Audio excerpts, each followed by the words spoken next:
পিসির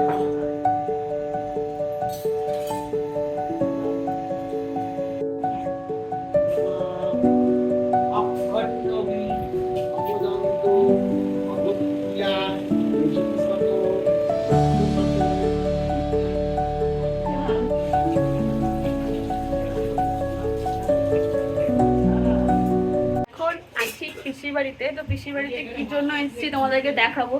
তো তোমরা ইন্ট্রো দেখে বুঝতেই পারো যে পিসির বাড়িতে কি জন্য এসেছি। তো পিসির ভাসুরের 11 বছর কাটছিল, তো এটা 1 বছরই কাজ হচ্ছে, তো এই জন্য পিসির বাড়িতে এসেছি। আর এখন ভাই ছিল একটু আগে, ভাই বেরিয়ে গেছে কোথায় কে জানে। আর এখন পিসি বসে কোনো কাজ নেই বাজ নেই, শুধু ফোন, শুধু ফোন, কাজ বাজ নেই। ঠিক আছে, এটা হলো দিদি। দিদি কেমন আছো? ভালো আছো? লুচি গরম হয়ে গেছে, আর এখানে পিসি তেল রেখেছে, কখন ভাজবে। ঠিক আছে, হয়ে গেছে। আর এদিকে পিসার অবস্থা খারাপ, খেয়ে নিয়েছে খাবার। কি পিসা খাবার খেয়ে নিয়েছো? এই তো খেলে দেখলাম ব্যাস হলো।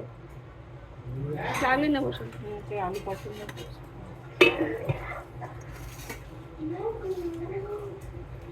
বেরিয়ে যেতে বৃষ্টির জন্য।